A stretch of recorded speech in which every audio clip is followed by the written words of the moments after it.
Welcome to the Funnel Reboot Podcast with your host, Glenn Schmeltzley. Let's get into today's show. Hey, Glenn here. Welcome back to Funnel Reboot, the show for analytically minded marketers. Oh, I'm so happy to be talking to you. Appreciate how you've been sticking with us through these episodes. And even though we're in the middle of summer, I've got a great show for you. Let's get straight into it. While our guest wasn't the one who invented content marketing, by founding the Content Marketing Institute, he became its standard bearer. For decades now, he has shown marketers how to make their marketing better by building a media presence that directly connects them to their audience.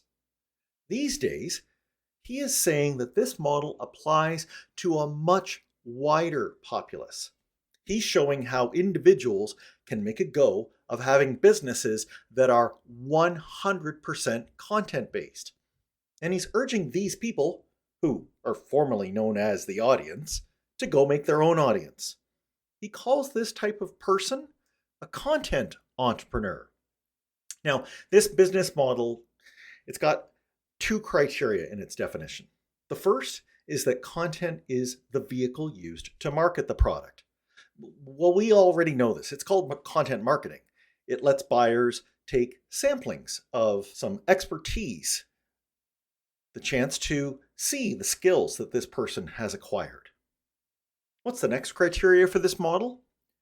Content must also be the product. Unlike experts who work full-time as a teacher or a writer or a consultant who sell their expertise based on their own time, be it in increments or years, content entrepreneurs craft and sell multiple products that don't have the commitment of their time. Instead, they'll sell books or digital offerings, newsletters or courses or community access and other products. And they sell these products to the point where their audience consumes it so actively, it generates high enough earnings to support their livelihood. It's possible today to form an entrepreneurial venture based completely on content. His 2024 book, Content Entrepreneur, is a collection of contributions around how to build this entrepreneurial venture. This isn't exactly a typical Funnel Reboot topic, but we have just surpassed 200 shows, and now that we're starting on a new bicentenary, let's use this chance to go in a different direction and try something new for a bit. So please listen in as we go to Cleveland, Ohio, to speak a second time with our guest and founder of Tilt Publishing, Joe Pulizzi. Joe Pulizzi, welcome back on Funnel Reboot. Glenn, it's about time. To be back. I'm sorry. What's going on, man? We'll do better. No, Okay. it is my pleasure to spend Thank this you. time with you. How have you been? I've been well, and it has been a while. So we had you on in episode 56, and I think that was during a little thing that rhymed with Brovid, and so back in 2021. But we're here now, and you are continuing on with spreading how people can use content in ways that we never thought possible. So I'm going to rewind us for a second here because you have a new book out, but to really give people an appreciation for how much you have been doing in telling people about the goodness of content, maybe just tell us about CMI and about a landmark book that you had in 2016 about how the ordinary person can use this content. Yeah, I mean, I've been doing this, believe it or not, for over 20 years. Started in content marketing, which wasn't a thing when I started. But the whole idea, it was bad. But when I started in 2000, the idea of brands telling stories and building audiences and monetizing those audiences, which is what content marketing is, was called custom publishing and custom media and corporate media, corporate publishing, or magazine media. And then as social media and search came around and there's a bunch of brands out there that realized, oh, we have to have something to put in these pipes, and we would really like to get found in Google. And what do we do? We came up with this idea of content marketing, started the Content Marketing Institute, and I started writing a bunch of books. You mentioned Content Inc. in 2015, 2016, which was really focused on how any individual can create an audience and monetize that audience and live the life they want to live, and could be for a brand or could be for an individual. My best known book is probably the 2013 Epic Content Marketing, which at that time there was no textbook for how marketers can use content in the enterprise. So that was the one that came out, and I've just, I guess I just get bored and I keep writing these books because every 2 years I come out with a book, and I love the format of a book. So I'll do, generally, as you know, I'll do like 2 years of research and work and figuring out what's new and different, and then I end up putting all that into a book so people know I'm still around. We know it. So there's some things that people probably restrict themselves to thinking when they hear about content. Who knows what they might, envisage? They might think of an Instagram influencer. They might think of someone who's, on social media and saying, use this link, and if you do, then I get some affiliate revenue. What to me sets a content creator apart, let's call them a content entrepreneur, is this is someone who has, yes, some reach, and they're using that reach with an audience, but they have an expertise or maybe a impactful message, and they are interested in helping the people that are following them make that same transformation, or maybe learn more so that they can achieve that. And they can do this perhaps better than anyone in the world. And it's through sharing that message that they are able to, bring about that transformation. And I don't want to get lofty here, but that, Joe, to me, sounds like more than just shilling and, selling some stuff. Yeah, I guess as one of the reasons why I'm not a huge fan of the term content creator, and I love the term content entrepreneur, because a content entrepreneur, this is their business. This is what they're doing full time. Right. And they've found some mission. They've found an audience that needs information on a regular basis.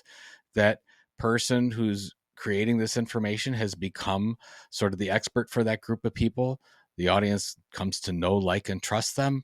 And this could be, I guess a lot of people, if you say, oh, I'm a content creator, they might think a YouTuber or TikTok or whatever. Right. It could be anything. But what we found is these content entrepreneurs seem to focus on doing one thing really well. Could be YouTube. It could be a podcast. It could be an email newsletter. It could be a webinar series. It could be in-person events. It could be anything. Yeah. These are little mini media companies that have found sort of the sweet spot that other media companies, other brands, and other creators just haven't been able to hit on. So, it could be industrial soldering equipment. It could be desserts. It could be, marketing, content marketing, like I've, been doing for 20 years. It could be could be any of these things. And the point of it is that we don't sell in the content, which is where you get kind of the differentiation between a lot of brands out there that just put a lot of product content on Instagram or YouTube or whatever, and are wondering why they haven't built an audience. It's like, no, you really have to treat this like a media mission or an editorial mission, where you're like, okay, well, who's my audience? What keeps that audience up at night? What are the things that I can distribute on a regular basis to solve those informational pain points? And they don't include my product or service or whatever. Right. And if you do that really well as a brand or an individual, you can then monetize through a bunch of different ways that we can talk about. But that's sort of the thing. And what we talk about in the new book, The Content Entrepreneur, is that this may be the fastest growing or largest new business out there, because you're seeing people that have just gotten out of high school and college, or mostly, which maybe people don't see it happening, these are second or third career people that are starting YouTube channels and TikTok channels and blogs and podcasts, and they're doing this from their homes, or they're recording anywhere they want to, and they're living their best life, and they've been able to build these audiences and figure out how to make a living from it. Right. And you put it very well in one part of entrepreneur when you talk about the wrapper and what's inside. And again, people with different eyes see different things. I've had a background in advertising. And so what that meant for me was, if the wrapper in which somebody is looking at something is a display banner, then yeah, that kind of marketing communications, here's our stuff, here's where you can get it, all that, that's where that fits. And it's fine, but it's transactional. Where you're saying, okay, if we look at the wrapper of a podcast, a blog, a video, whatever it is, and we then open that wrapper, and what we're seeing inside is someone who's helping, and people are realizing real value out of that help. That's what we're really trying to do here with content marketing, right? Well, so I love the example you shared. Think about it this way. If you are creating a piece of content and the ultimate goal of that article or video is that you need to sell something, or you have some kind of KPI around, oh, I need to sell more things with this content, it's probably not content marketing. Yeah. But if you're creating this thing because you're trying to help that audience, that person, live a better life in some way, get a better job, you're really trying to answer their questions, they might not necessarily even know you're selling anything at this point. You're just Right. trying to solve something that they have, some problem that they have. Then that's probably part of a larger content marketing initiative. Right. And then what makes it content marketing is that you do it on a regular basis. It's not just, Yes. if somebody just writes an article, that's not content marketing. You just write an article.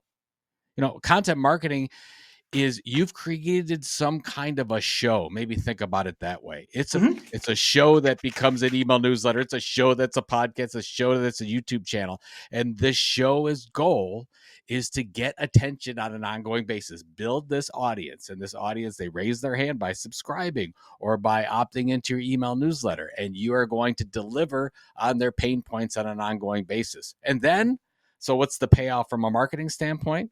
They come to know, like, and trust you. And then when you do say, hey, by the way, we got this thing for sale, would you be interested? We find out, all the stats will tell us that if you build a great relationship by delivering amazing informational content to that person, they're more likely to buy from you. They're more likely to stay longer as customers. They're more likely to share this information with their friends.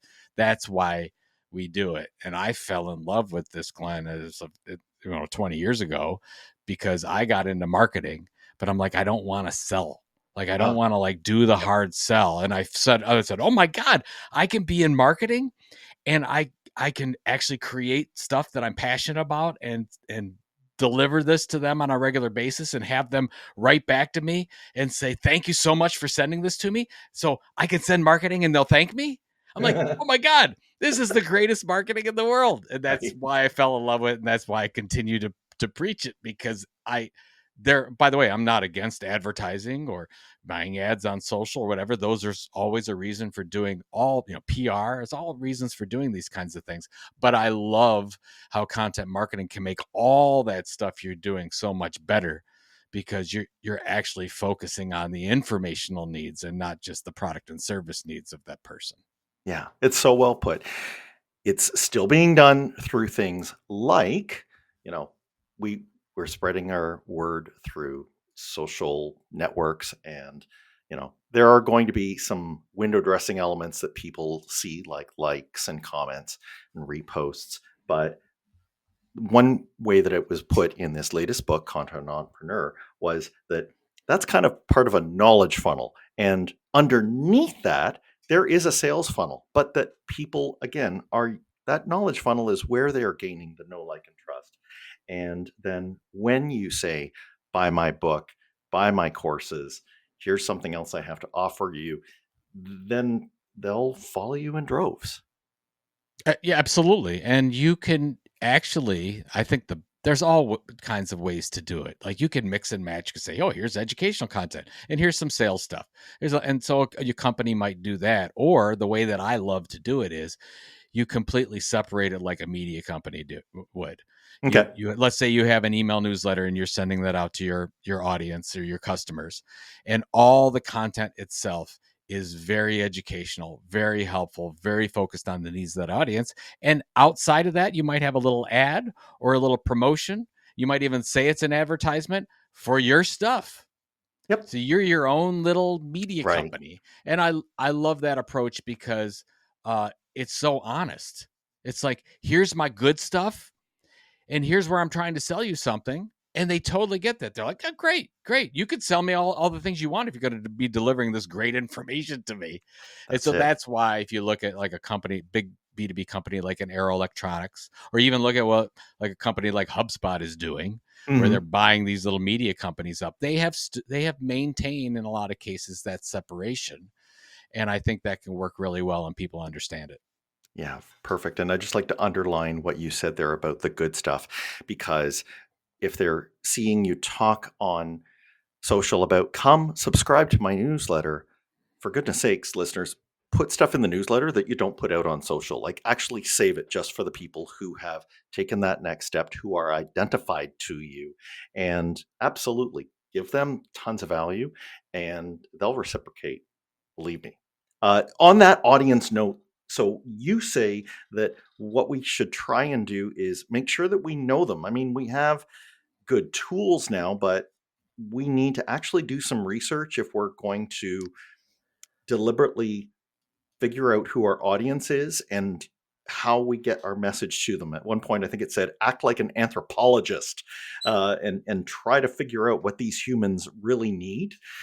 Any thoughts that you have on that? Well, if you're going to, so okay, so let's say you're in a relationship, right? And let's Yep. say, so I'm in a relationship with my wife, and in order to make sure that she's happy with our relationship, I certainly need to know her problems, right? I need to Hmm. know what she's struggling with. I need to know when to listen. I need to know when to respond. This is the same thing we do in media. It's the same thing we do with content marketing. So you have an audience, you have a relationship with this person out there. You want to make sure you know, well, who are they? Where are they? What are they struggling with? What are the kinds of challenges that they're having at work? How does that relate to what you can offer them from your expertise standpoint? And so you want to do, and I was taught, I grew up in business to business publishing. So I was taught this thing called setting up listening posts. And when you set up listening posts, you use all the things that are available so that you can get that feedback. So are people responding? So are people responding to your email newsletter? What are they clicking at in that email newsletter? How are they getting to your website? Are you sending out active surveys to ask them what their pain points are and what their challenges are? When I started in magazine media, I had every week, I had to make at least 5 reader calls. I had to talk Mm. to the readers so I understood what their needs were so I could better sell in our prospects into this. So I could say, oh, the reader was talking about this, or reader needs that, or whatever. Sales team had to do that as well. You're expected to do that as a marketer and really understand that. So not just their buying behavior, but how do they tick? What keeps them up at night? I love the whole idea of pain points. So they're struggling with something, and you need to go and you need to fix that through information and not your product and service. So I would just like to say, Twitter, X, Instagram, you getting data from everywhere. Figure out 6 or 7 places where you can go to on a regular basis so you understand who that person is, so you can create a really good editorial mission and then create content that speaks to those things. Yeah, I love that. And a few things about that is that the data that you're going to get back from talking about those things and using your analytics or using listening posts when you post about them to see what grabs, this can actually happen on rather small numbers. A lot of people think you have to have 10,000 followers or something, and at one point in the book it says 100 newsletter subscribers is more valuable than 10,000 followers on some random platform. That it's more quality than quantity. So, when we get that right kind of audience, and as you say, reach out to them and find out what each of them want, you will get more that come with them. But those first people, they are fans. They are diehard fans. So pay attention to them. It says also in the book that we need to also go beyond just thinking of them as an audience, like if we're standing on a stage in front of a group, but that we need to also keep in mind that they can be a community. Can you help us out there? Yeah. So if you think about two very different things, and both are hard to do, but if you have an audience, just think about you're giving a speech and you're on stage and you are delivering a speech to people that are listening to you. That is, you are creating the content and you have an audience. They're not necessarily talking back to you. They're engaging in this, they're taking in this content and they're doing whatever they're doing with it, but not necessarily in front of you or with you. A community means you've gotten off the stage and you're now sitting with the people that were your audience, but you're sitting with them in a circle. and you Yeah. and you Yep. and you take this very seriously. So how does this happen? You might have a membership site online. You might have a weekly webinar that you're talking to them. You need to talk back and forth with them. I would say that you first want to create an audience, and then from that audience, you can find and identify those super fans that absolutely love you. And to your point before, those are the ones that are completing the surveys and they're sending you feedback and they want to get more involved and they want to be guest editors and whatever. That's where you create other opportunities to say, oh my gosh, we not only have these fans, these people that like our product and service, we have these super fans that will do anything for us because we've built that kind of relationship with them. So that's where you want to be more involved. I would just say, if you are not going to commit to that involvement, you should just keep an audience. But if you can commit to it and you want to say, oh, I want these people, they're going to help us in our product development. They're going to help us in our marketing. We're going to create I did this with when we launched which book? The Will to Die. When I launched my novel, I had 88 people that raised their hand from my newsletter. I had a newsletter going to about 10,000 people, and 88 people raised their hand and said, Joe, we will help you spread the word on this. We want to get together with you. We want to talk about it, and we'll help you sell. And so they were part of our sales and marketing team, where I got together with them on a regular basis and we talked about the whole marketing strategy. That's a community. And by the way, I still talk to those people. Wow. So they're helping me with my business ongoing, but I have to make sure that I'm available for them because they made themselves available for me. Yeah. Yeah. And we are going to get into some of that great launch stuff because, this audience is going to be ready to lead you. It's so symbiotic how they will tell you what to sell them. And then when you come to make it, they will actually help you spread it. It's really incredible. But before we get into that, we're going to take a really short break. I'll step away to address one thing that's been missing from Funnel Reboot: the ability to access the text of any show. I'm glad to finally announce that the podcast is now fully searchable and copyable thanks to the transcript feature in YouTube. Yes, YouTube. Now, if shows are audio only, they are all on YouTube. Whether you're looking for a specific episode, a topic, or want to search the full text of a show for a specific part, go on to YouTube, head to Funnel Reboot's channel. Okay, now let's get back to the show.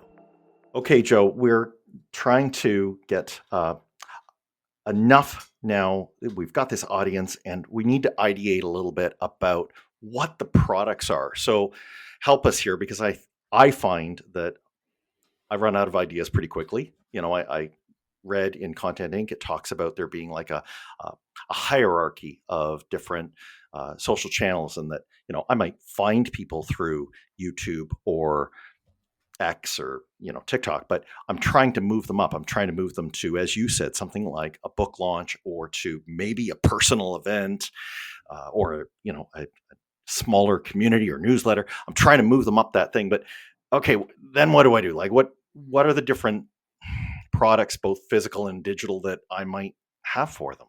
Sure. I mean, so it's important. I don't want to just gloss over what you said, because it's really important, especially with what's going on with social media, which is not social anymore. It's just media. So the algorithms have won. If you happen to build an audience on any channel like a TikTok or an Instagram or a YouTube. You can't control your access. Whatever you get, you get. It's very hard to be consistent to that audience because you don't know if whatever followers you built are going to see it at all. So we're like, okay, well, how do we take some of that control back? We've got an opportunity. These are free channels quote unquote, free channels that we use. So how do we move them up the subscriber hierarchy to somewhere we have more control? And channels that have more control are things that you mentioned, but also podcasts, email newsletters, things where people can opt in and we're not throttled on our distribution. Right. We're all throttled on social media. Sometimes we win, sometimes we don't, but we don't have control over it. So we can maybe think of these as being more private than public. So that would include forums. Oh, it absolutely could. It could include forums and membership sites and things like that, where if you put something out, they will actually see it and get it. But I can't get that promise. So let's look at LinkedIn for me. So I think I've got like 245,000 people that follow me on LinkedIn. Well, if I post something, I might get 10,000 people to see that. I might get 200 people to see it. It's really up to LinkedIn. It's ridiculous. It's whatever. We don't know that. But it's a smidgen. So the point is that so I have about 46,000 email subscribers, and those as long as I get through spam filters and things like that, I can distribute that at any time and people will get it. Now, whether or not I can keep that audience, that's the content's job to do that. But I won't. It's not like I'm sending something out through TikTok and TikTok. I get 5 views on that. What happened? I don't know. It just didn't work out that time. So once you find this platform where you're building something, you've got this audience that knows, likes, and trusts you, then you've got many, many different ways to generate revenue. And actually, we want many ways, because if you look at the content entrepreneur, we found that generally a content creator who's very successful at their business, they have 4 or 5, 6, 7 different ways that they drive revenue. So you built this audience. You're like, okay, well, I could sell, like in traditional content marketing, you'd say, I could sell more products to them. So those that are subscribed to my newsletter will buy more of my stuff. I could sell them consulting services, the same type of thing. Or maybe I found out through the data that they'll stay longer. That's a loyalty play, or they buy more stuff from us. We create better customers. Those are all content marketing goals. So if you are a brand creating content, so those are the type of goals you want to look for. But if you're an individual, you can also generate, and you could do this as a brand too, but mostly content entrepreneurs do this. You could say, oh, well, I could generate advertising and sponsor revenue. So if you have got a company that wants to reach your audience, you could do that just like a media company. You could take donations. You could do affiliate marketing. You could do events. Like with my career, I've launched Content Entrepreneur Expo. I've launched Content Marketing World. Those were very successful events that we launched because we first built an audience. So we could do that. You could launch products you mentioned before. Those products could be books, it could be premium ebooks, it could be training, it could be membership, where you could generate revenue from all those things. So the sky is really the limit once you build this audience. And then you can say, oh, hey, I can generate revenue directly where people can pay me for my content. We've just mentioned some of those, or indirectly, which are content marketing goals, which we find out that basically we've created this better relationship with our customers, so they're more likely to buy our products and services. The average order value is higher, yada, yada, yada. Yeah. I mean, wow. You see that all the time. Like, for example, a really good one is John Deere's The Furrow magazine. They've had this out in print and digital form for over 100 years. Why is John Deere sending out a magazine to farmers called The Furrow? Well, what they found out is that over time, those people that read that magazine are more likely to buy John Deere products and services. It's not rocket science, but you just keep. Why do airlines have magazines in the seatbacks? Why do car companies? Why does Walmart send out a magazine? Why does Lego, which started in 1987, Brick Kicks magazine, which now has Lego Life, I think it's called Lego Life magazine or something like that. They're still doing it today, 30 plus years later. I used to get Prick Kicks magazine, by the way, and I'm Ah, still buying Lego bricks. right, So right. it's just amazing, these things that happen. Those are more your content marketing goals, but that's the type of thing where, oh my God, these Lego and Red Bull and John Deere, they're media companies as Yeah, well. And that's what yeah, I've talked about for years, where the marketing model and the media model are really one and the same. It just depends on how you look at it. for sure. I think it could be overwhelming. I mean, you went on there. I thought I was going to have to, invoke the debate timer to stop you on the number of products. Holy crow! But you're right. There's a very large number of ways that you can do it, and lest a single entrepreneur get overwhelmed by that, you also say that there's something very simple that can help you figure out how to do these things, and especially for the digital ones, make it so that once you've made them, they're just out there and they continue to exist, and you go work on others, and that's your editorial calendar. I mean, this is low tech, but it's a really great idea for how you're going to stagger these things so that you only work on one thing at a time.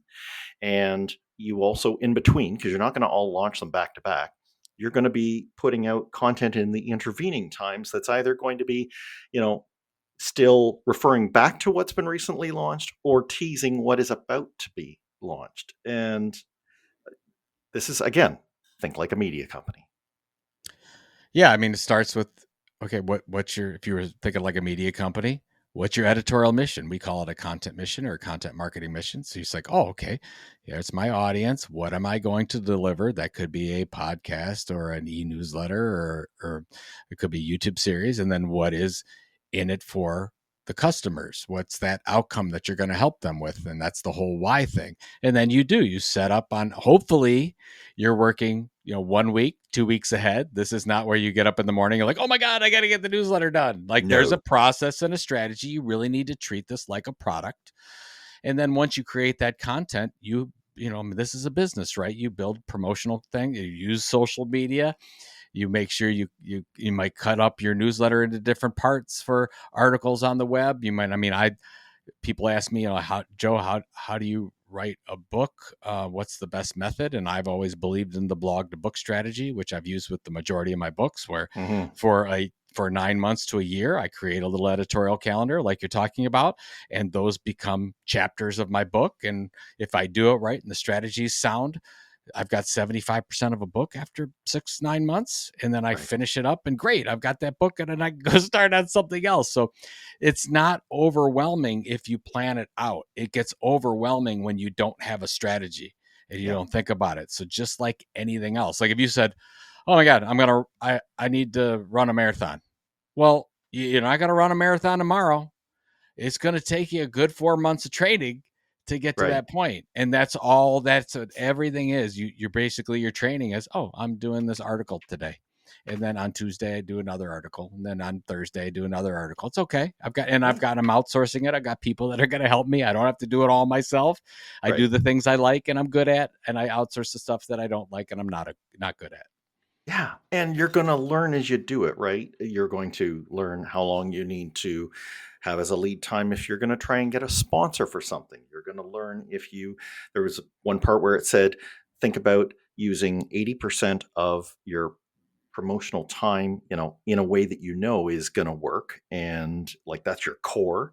And then 20% is explore. Like, you might be able to expand your audience if you use this newfangled network out there and tell them about your content that you have been previously just keeping in with your core.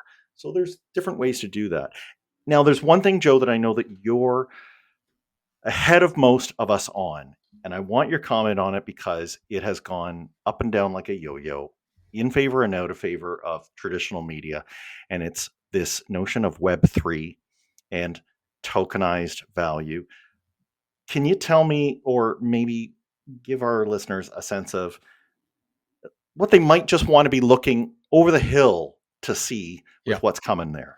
It's funny. I got back into, I took some time off after my wife and I sold Content Marketing Institute, and I didn't plan on coming back until I really got into this idea of, wow, I think that content creators, content entrepreneurs out there can tokenize their time and basically have that available for the audience, where you have this connection through a token, through the blockchain, whatever.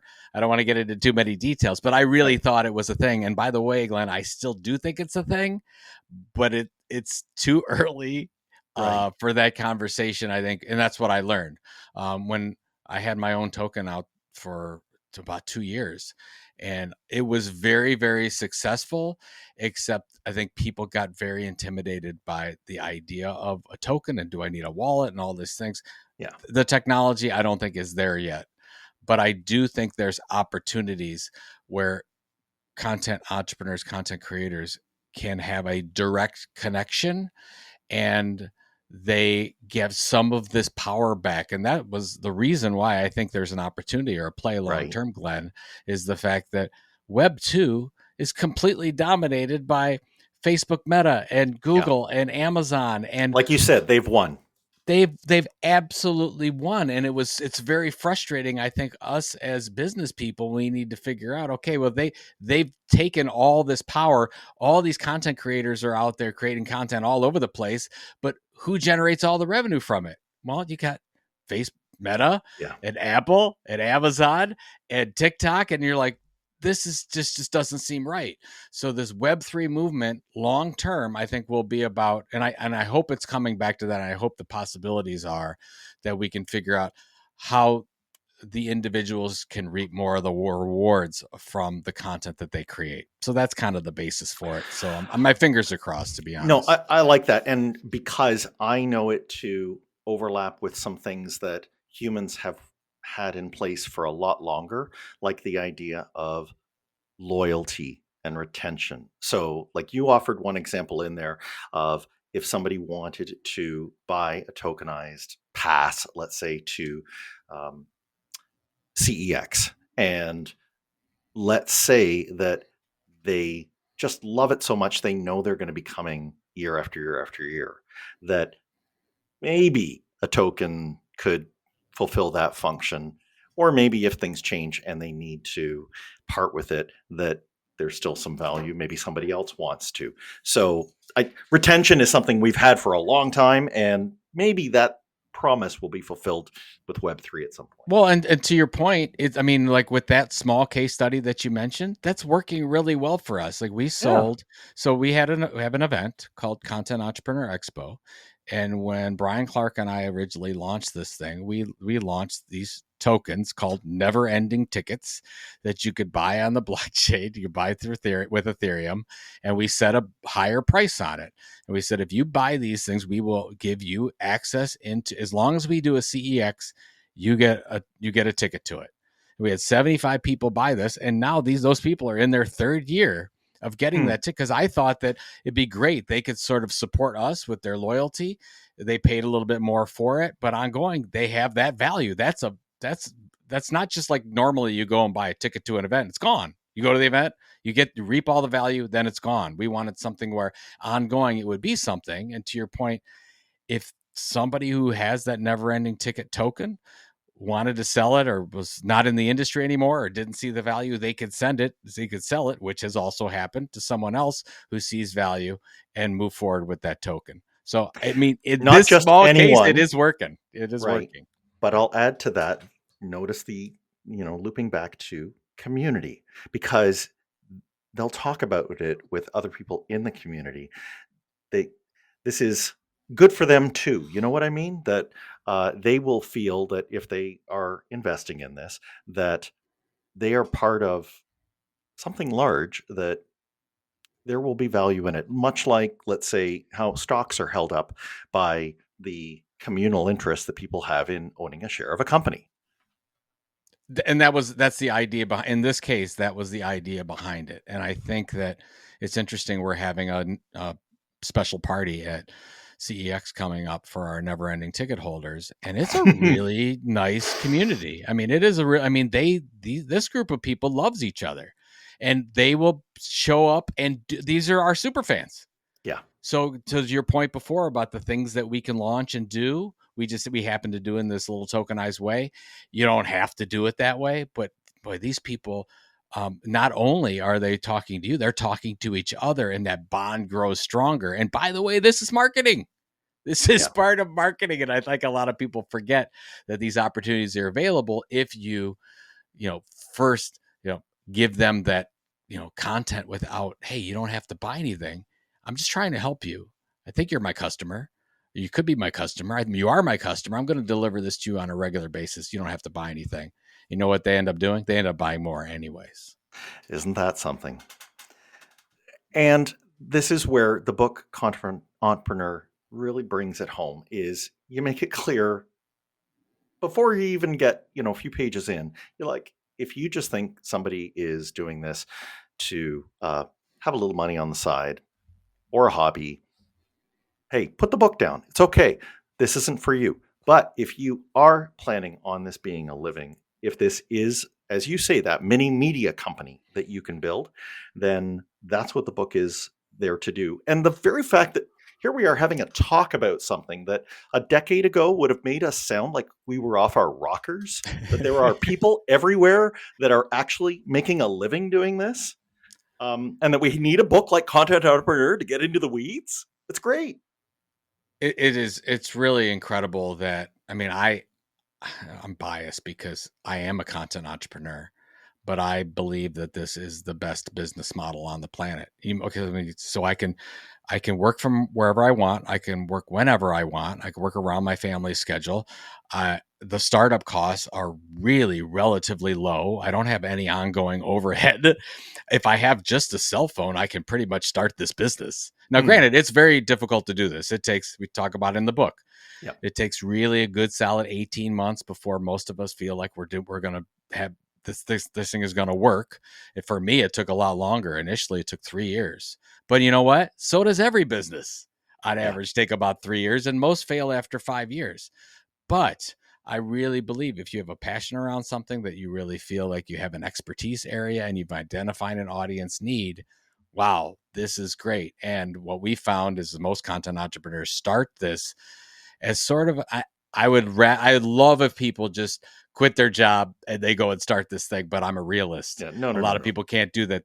A lot of people start it as a side gig, hobby, it builds a little bit of momentum, and then they can quit their job and do this full time. We're going to wrap on something that is baked in the very format of the book. You had a whole bunch of contributors build the book out. And I wondered, because we're still in a fairly new field, and this is the time at which, when fields are just kind of getting their, sea legs under them, that there can be disagreement on some ways that this is going. I'm wondering if you had anything when you were editing this book that was contentious, or that, there was maybe a few people internally were divided on. And if you don't have one of those in particular, I'll give you one. And that is, it came up a few times in the books that your content business is something you might want to exit, but yet you are attached to the brand. It's normally your expertise that built the tilt that brought people in. And so the challenge, unless you take some very tangible steps, would be how to extricate yourself from the business if you want to sell it at some point. Well, that you brought up a key issue, I think, for all business people, but specifically content entrepreneurs or content creators, because a lot of it is their name, right? You're like, I'm Joe Pulizzi. I'm putting out this content. How do you sell Joe Pulizzi's content? So that's where there's a couple things, Glenn. First of all, if this is something you want to do, you have to plan for it. You any business that you start, you should start with an exit strategy, I believe. So once you have this exit strategy, then you can figure out, okay, how do I create value outside of myself so I have something to sell? So this is what I've done fairly well. As I started out as Joe Pulizzi, the author, Joe Pulizzi, the blogger, but it evolved into, I'm going to create this little brand called Content Marketing Institute, or I'm going to create this brand called The Tilt, and this event called CEX, where I never then have to sell, I can't sell my name, or I'm not selling my name, and I'm not selling the rights to my books, but I can sell the entity that is the event, and I can sell the entity that's the website, and I can sell the subscribers and those types of things. So that's where I would advise. And we talk a little bit about this in the book and talk about it a lot in my last book, Content Inc., about making sure that you set these things in process, and this is what you want. And like, if you don't want to sell your stuff, that's fine. But if you're smart about this, you can create things that can live outside of you and don't become the Joe show. Like, how does, Joe Pulizzi creates an event that's called Joe Pulizzi's show. How am I going to sell? I can't sell that. Right. But can I sell Content Marketing World? Absolutely. So how do I back myself out as the key creator and bring all these other people to light so that this is an asset that somebody else wants to buy? Yeah. And you're not bashing that. There are people who do that. Their personal brand is something that, they're sharing. And for as long as they're doing it, people are partaking. But if you're going to go to that bother, you're suggesting that they widen it a little to think of, okay, I can monetize this too, even in times when I'm no longer associated with it. And you've proven that conclusively with CMI. And I imagine at some point in the future, perhaps with the Tilt and CEX. Joe, we mentioned the book and only in passing CEX. Could you just tell our listeners about what those are and where they can go to find out more? Yeah, so we've got a lot of stuff going on with the Tilt. So the Tilt is a newsletter specifically for content creators who want to be content entrepreneurs. It comes out twice a week. It's free. Go to thetilt.com. CEX is our big event held every May. This year it's May 5th through 7th. CEX.events is how you can get to that. And then we're launching a new book publishing organization imprint for content creators called Tilt Publishing. We've got 6, I think, already. We just launched it. We authors that we're creating a book imprint so that they can learn how to sell directly to their audience. So we're creating these amazing book experiences. That's also available at thetilt.com. So I'm just, I'm all in. I'm all in, Glenn. Right. I'm all in for the content entrepreneur. I think there's a lot of opportunities there. I love this group of people, and I love the ones that can learn how to make a business out of an expertise area that they know pretty well. Yeah, well put. Joe, thank you so much for coming on. Thanks again, Glenn. I appreciate it. Looking forward to the third time. And to our audience, go do some of the things that Joe has said so that you can get better insight into how you're doing your marketing so you can make it even better. Thanks for listening. Follow the show on Twitter @Funnel Reboot. If you like what you have heard today, please consider leaving a review wherever you get your podcasts.